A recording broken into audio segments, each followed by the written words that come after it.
Welcome back to the Notary Podcast hosted by me, Daniel C. Lewis. And this week, you're not going to want to miss this one. We're going to talk about a major thing that happens to notaries when they make mistakes.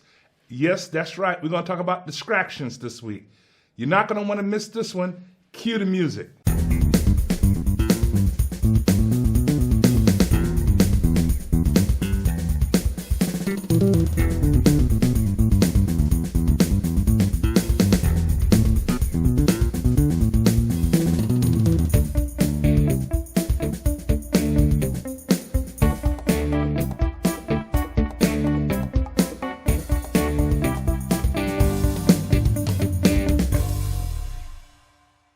Welcome back to the Notary Podcast hosted by me, Daniel C. Lewis. Love doing this for you each and every week. Make sure you like, subscribe, and share this content. We love doing this for you each and every week. And this week, we're going to talk about something very important for both seasoned notary entrepreneurs and notary novices. This week, we're going to be talking about mistakes and how mistakes happen during the notary process, the notarial process when you're on an assignment.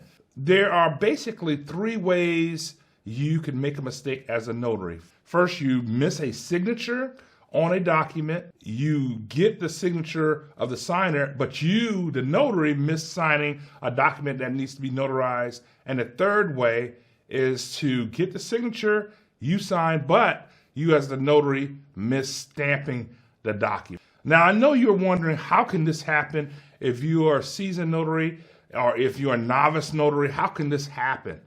Well, it happens by a technical term called distractions. I call it distractions. And there's several ways you can be a victim of distractions which cause you to miss signatures, miss signing, and miss stamping documents. I've been a notary entrepreneur full-time since 2003.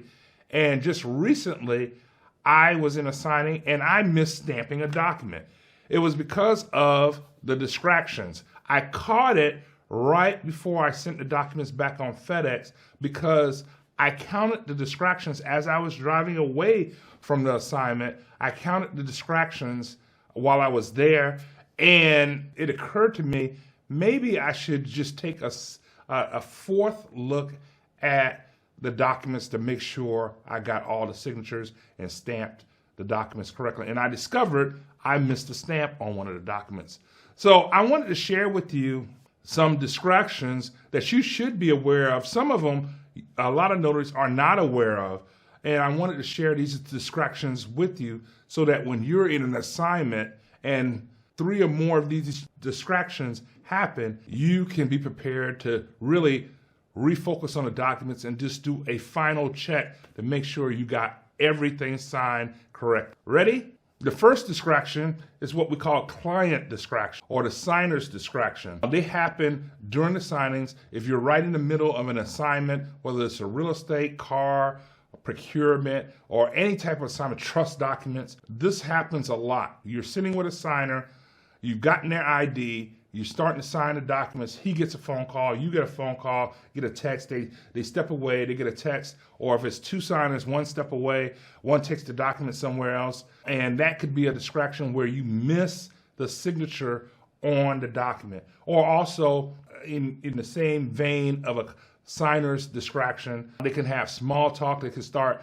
if you're in a room full of people, when you're doing a notary assignment, they can start having small talk about either politics or religion or some salacious family matter that they're going through, and it could distract you from your goal, making sure things are signed and notarized properly. So that is considered another distraction. Of course, in the category of signers distraction, kids, pets, animals, a lot of things there could be a distraction to you when you're in signing assignment. So you got to be aware of that. Those can be distractions for you. The second distraction that could be distraction for you that you might not even be aware of, environmental distraction, like the television playing, music playing loudly, crowd noise in a location that's very noisy.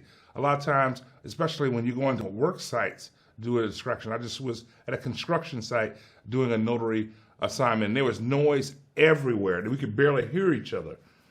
Poor lighting. I've been in situations where the lighting is very poor. So in fact, a couple of weeks ago, I've been at a notary assignment where they had to take their phone flashlight and look at the papers because they didn't have any electricity at where the places are, or even cramped spaces. It makes it hard for you to move around and put the papers out that you need.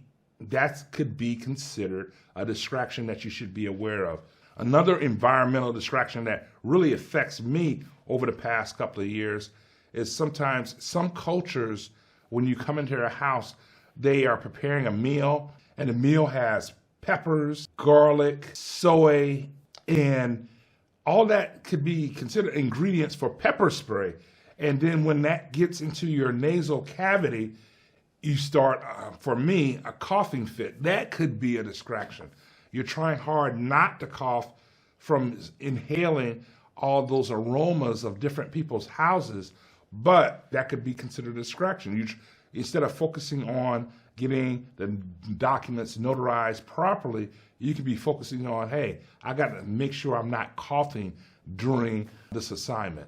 The third distraction could be technology distraction, a technology issue, where you have a slow internet, or if your internet goes out, or your device malfunctions right before the signing when you're trying to print out documents, or you get documents late and you got several assignments set up, or you have some assignments have you sending that you arrived at the appointment at a certain time, you finished the appointment at a certain time, and you're at an assignment where you got slow internet and you can't click on those apps to tell the signing company that you're completed the signing. So that could be a distraction. Technology issues. The fourth thing is personal distraction. If you haven't gotten a whole lot of sleep the night before, you feel fatigued or stressed for some personal issue you have, and this has happened to me several times, you're going from closing to closing to closing, and you're getting kind of hungry. You haven't eaten all day, and then while you're sitting in the closings, your stomach reminds you, hey, buddy, I haven't eaten all day, and start growling. So long days like that can happen, and it's happened to me. That can be a distraction. You start thinking about your next meal instead of properly notarizing a document. Also, trying to multitask. Sometimes, and I've heard this from several notaries, they're sitting in the assignment, and the signing company is calling, texting them during the assignment. Did you arrive? Do you have the document? While you're in the assignment, and you have to answer that, plus pay attention to your signer to make sure you're notarizing properly. That could be a distraction. The fifth thing is document-related distractions. I've talked to a notary just this last weekend at a notary meetup where they had several assignments planned. They're on their way to the first one, and then the title company calls them and says, hey, we just want to update the documents. Can you go back and print out those documents? Which caused him to be late at that first assignment and now caused him to be late at all the other assignments. So he's thinking about, I got to hurry through these assignments to make sure I'm on time. And it's not his fault, but that could be considered a distraction. Document-related distractions, documents not completed, unexpected questions about the document, content that, of course, notaries are not supposed to answer, or they're supposed to get someone from the title company or from the loan officer on the phone to answer those questions. That can be considered another distraction that prevents you from really fully going through the documents efficiently and effectively. Here's another distraction. This is the sixth distraction that I've come across as I was thinking about this podcast. People just showing up at the signer's house or at the signer's office. I've had that happen. I've gone to car dealerships, for example, and this is the one that comes to top of mind. I was at a car dealership doing an assignment. It was the finance manager, and every 5 minutes there was somebody coming in and taking them away, somebody coming in and taking them away. And it was a really hard assignment to get through because his attention was always split. And then when he came back, of course he had some questions about the documents. And then when it's time to call the title company, he was again gone to someone taking care of a deal that he was doing out on the floor. So that could be considered a distraction.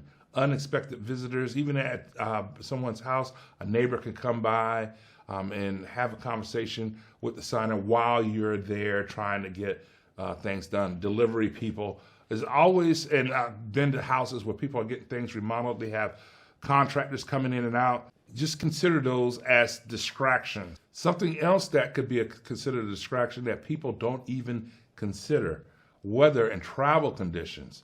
That could be a distraction because you leave early enough for an assignment and then you find all the roads heading to that assignment are blocked off, or it just starts to rain or snow. Could be a major distraction which cause you to feel off your game when you're going to notary assignment. You have to be mentally ready for those distractions. So we went over a couple of distractions: signing or client distractions, environmental distractions, technology issues, personal distractions, document-related distractions, unexpected visitors distractions, weather and travel condition distractions. The reason why I named some of those, and those could be just a few of the distractions that you experience. My rule when I am at an assignment is this: if I have 3 or more distractions, really major distractions like that, I am going to do a 4th check on the documents. A 4th check means this: my first check is when I give the documents to the signer, they're signing the document. My 2nd check is when they give me back the documents. I'm looking at the signature and matching that up with the way they want the signer to sign. That's the 2nd check. My 3rd check is when they're signing all the documents, I'm going through all the documents to make sure every place was signed properly. And every place was signed by both them and me on notarial things, and they're stamped. Now, the 4th check, if I have 3 or more of those distractions, before I send that out to FedEx or UPS, I'll leave the location. Well, I'm doing those 3 checks while I'm at the location. When I leave the location, I'm doing a final check. If I have 3 or more of those distractions, I'm going to check one last time before I send that out. That's so important. That'll save you so much time, energy, and effort. And for me, especially if you have a signer that's a little ways away from you, 2 or more hours away from you, that 3rd check is going to help you tremendously. That 4th check is definitely going to help you before you send that out. If you do these things, these are considered best practices, you're going to have a much more successful notary business and a really sustainable notary business, because the quality of your work is going to be a lot higher. If you like this podcast, make sure you like, share, and subscribe to this podcast. We really like doing this for you each and every week. Hopefully, you'll be back next week because we're going to have a really, really good topic. Don't want to miss that one. See you next week.